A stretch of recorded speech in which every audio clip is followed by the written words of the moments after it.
అలానే విశ్వేశ్వరరావు వారం క్రితం జాహ్నవి అలియాస్ శుంకర జ్ఞానేశ్వరి తప్పిపోయింది, మిస్ అయిపోయింది.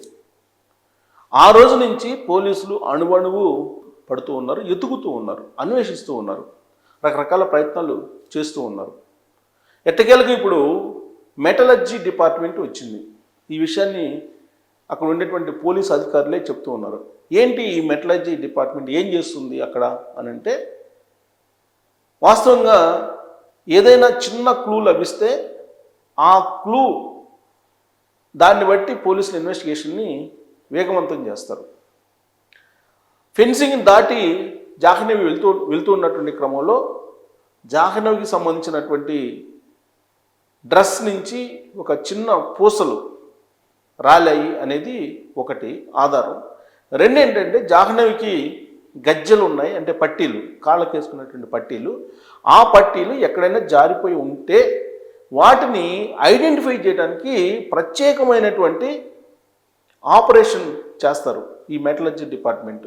వాళ్ళ దగ్గర ఐడెంటిఫై చేసేటువంటి కొన్ని పరికరాలు ఉంటాయి.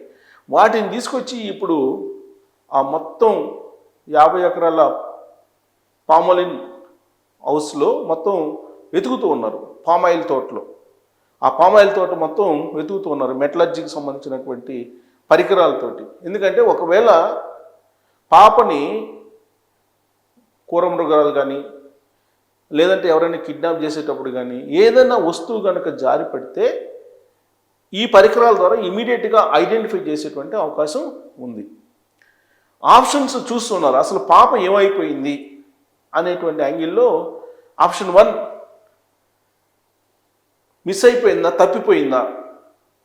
అంటే ఆ ఇంట్లో నుంచి పరిసర ప్రాంతాలను చూస్తే కనుక కొండలు ఉన్నాయి, తర్వాత అక్కడ కొన్ని చోట్ల గుట్టలు ఉన్నాయి, ఆ తర్వాత రాళ్ళు రప్పలు ఇవన్నీ ఉన్నాయి. ఒకవేళ పాప కొంత దూరం వెళ్ళిపోయిన తర్వాత మళ్ళీ తిరిగి రాలేక తప్పిపోయి ఉంటుందా అని అంటే ఆ దిశగా ఫస్ట్ ఎంక్వైరీ చేశారు పోలీసులు. ఒకవేళ తప్పిపోయి ఉంటే కనుక ఖచ్చితంగా ఏడుస్తూ ఉంటుంది. అణువణువున వెతికారు పోలీసులు. ఆ క్రమంలో ఖచ్చితంగా ఆ శబ్దం వినిపిస్తుంది, ఏడుస్తుంది కాబట్టి. బట్ 3 రోజుల తర్వాత ఆ పాపతోటి వెళ్ళినటువంటి పెంపుడు కుక్క తిరిగి వచ్చేసింది. తిరిగి వచ్చినటువంటి ఆ పెంపుడు కుక్కకి సరైనటువంటి మైండ్ లేకపోవటం, విపరీతమైనటువంటి ప్రవర్తన, ఇవన్నీ కూడా రకరకాల అనుమానాలని వ్యక్తం చేస్తున్నాయి. నెక్స్ట్ ఆప్షన్కి వెళ్ళారు పోలీసులు. అది చూసిన తర్వాత ఏంటి అని అంటే, ఈ పరిసర ప్రాంతాల్లో ఈ 1000 ఎకరాల విస్తీర్ణం ఉన్నది. ఆ 1000 ఎకరాల విస్తీర్ణంలో 50 ఎకరాలు వీళ్ళకి సంబంధించినటువంటి కాపులా ఉన్నటువంటి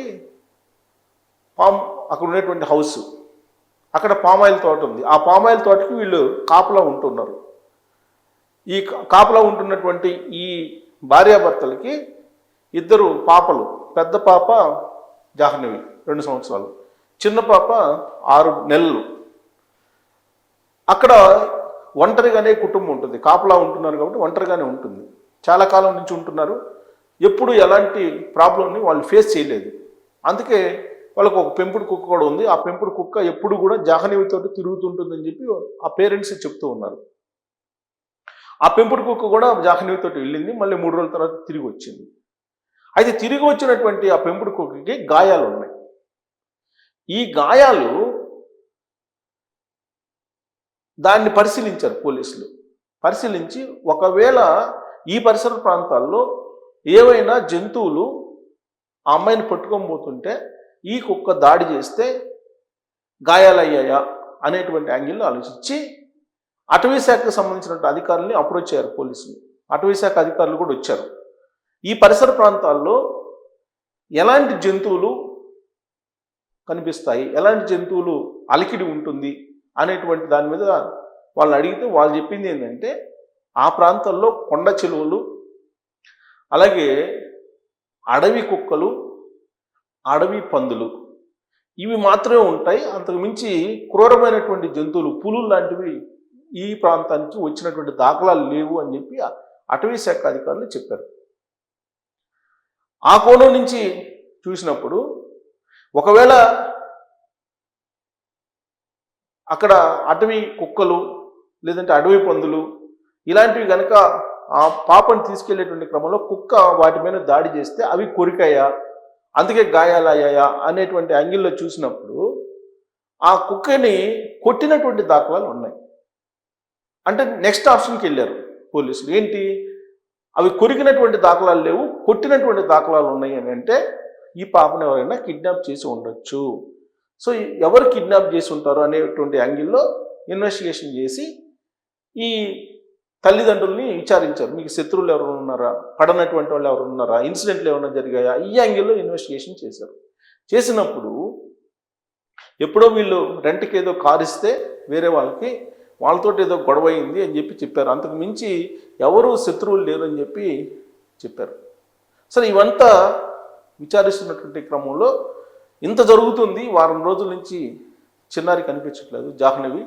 కానీ పొలిటికల్ ఇన్వాల్వ్మెంట్ ఇది, పొలిటికల్గా ఎవరు రావట్లేదు అనేటువంటి వాయిస్ సోషల్ మీడియాలో వినిపించింది. దాంతో ఇప్పుడు యనమల దివ్య ఆ కాన్స్టిట్యూన్సీకి సంబంధించిన ఎమ్మెల్యే, తెలుగుదేశం పార్టీ, ఆ ఎమ్మెల్యే పేరెంట్స్ని కలిశారు. అలాగే కరాటే కళ్యాణి గారు సినిమా రంగం నుంచి కరాటే కళ్యాణి గారు అక్కడికి వెళ్ళారు. జనరల్గా కరాటే కళ్యాణి గారు సామాజికంగా ఏదన్నా అంశాలు వచ్చినప్పుడు ఇన్వాల్వ్ అవుతారు. అలాగే ఎవరన్నా బాధపడుతున్నా కానీ ఇమీడియట్గా వెళ్తారు అక్కడికి. అది ఆవిడకి మానవీయ కోణం. ఇప్పుడు అక్కడ జాహ్నవి గురించి గత వారం రోజుల నుంచి సోషల్ మీడియాలో ప్రతి అంశం అప్డేట్ అవుతున్నటువంటి క్రమంలో కరాటే కళ్యాణి అక్కడికి వెళ్ళారు. అక్కడికి వెళ్ళి జాహ్నవి తల్లి తండ్రితోటి మాట్లాడారు. అలాగే ఆ పరిసర ప్రాంతాల్లో ఆ గ్రామాల్లో ఉండేటువంటి వాళ్ళతో కూడా మాట్లాడారు. ఆ తల్లిదండ్రులకి ధైర్యం చెప్పి వచ్చారు. ఎమ్మెల్యే దివ్య ఎంటర్ అయ్యారు. దివ్య ఎంటర్ అయ్యి వాళ్ళ పేరెంట్స్ దగ్గరికి వెళ్ళారు. అలాగే డిపార్ట్మెంట్ అక్కడే ఉంది కాబట్టి దాదాపు 400 మంది పోలీసులు, ఎస్డిఆర్ఎఫ్ ఈ బృందాలు ఇవన్నీ ఉన్నాయి అక్కడ. వాళ్ళతోటి మాట్లాడారు. ఎంతవరకు వచ్చింది సెర్చింగు, ఏమైనా క్లూ లభించిందా, వీటన్నిటి మీద కూడా మాట్లాడారు. సీఎంఓ ఆఫీస్ నుంచి ఆల్రెడీ పర్యవేక్షిస్తున్నారు. ఆల్రెడీ ఎమ్మెల్యే కూడా అక్కడికి వెళ్ళారు. అంటే పొలిటికల్గా కూడా ఆల్రెడీ ఎంక్వైరీ చేస్తున్నారు. ఆల్రెడీ డిపార్ట్మెంట్ ఎంక్వైరీ చేస్తుంది, పోలీస్ డిపార్ట్మెంటు, ఎస్డిఆర్ఎఫ్ ఉంది. అలాగే ప్రకృతి వైపరీత్యాలు సంభవించినప్పుడు వచ్చేటువంటి ప్రత్యేకమైనటువంటి బృందాలు ఉన్నాయి అక్కడ. అటవీ శాఖ అధికారులు ఉన్నారు.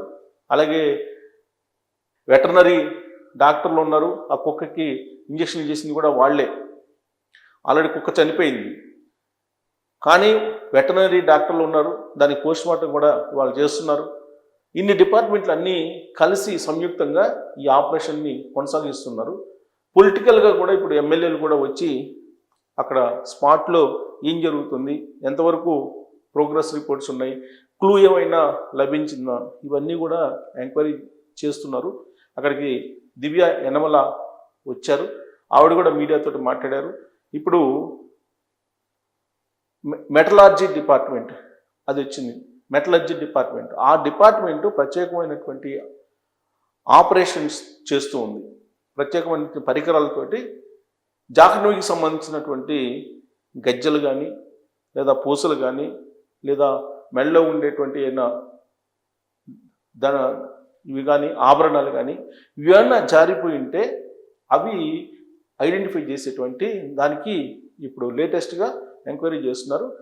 అక్కడ కనుక ఏదన్నా క్లూ లభిస్తే ఏమై ఉంటుంది జాహ్నవికి అనేది ఐడెంటిఫై చేసేదానికి అవకాశం ఉంది. ఆ ప్రయత్నం ఇప్పుడు జరుగుతుంది. మరి ఇన్ని రకాల ప్రయత్నం చేస్తున్నప్పటికీ జాహ్నవి జాడ స్పష్టంగా ఇప్పటి వరకు తెలియలేదు. దీని మీద రకరకాల ఊహాగానాలు, రకరకాల కోణాల నుంచి ఇన్వెస్టిగేషన్ అయితే పోలీసులు చేస్తూ ఉన్నారు. అది కిడ్నాపా, లేదా అక్కడ తిరిగేటువంటి జంతువులు తీసుకెళ్ళాయా, లేదంటే ఏదన్నా తప్పిపోయి ఎక్కడైనా ఇరుక్కుపోయిందా, లేదా ఎవరన్నా పడనటువంటి శత్రువులు ఈ పని చేశారా, లేదంటే ఇంట్లో వాళ్ళే ఏదన్నా చేశారా అనేటువంటి కోణంలో కూడా పోలీసులు అనుమానిస్తున్నారు. మరి ఈ కారణాల్లో ఏమై ఉంటుంది? పైగా ఆదివారం అమావాస్య, ఈ క్రమంలో క్షుద్ర పూజలు అనేటువంటి కోణం కూడా బయటకు వస్తుంది. మరి ఈ మొత్తం అంశాల్లో జాహ్నవి కనిపించకపోవడానికి మీకు అనిపిస్తున్నటువంటి అంశం ఏంటి అనేది తెలియజేయచ్చు. Thank you.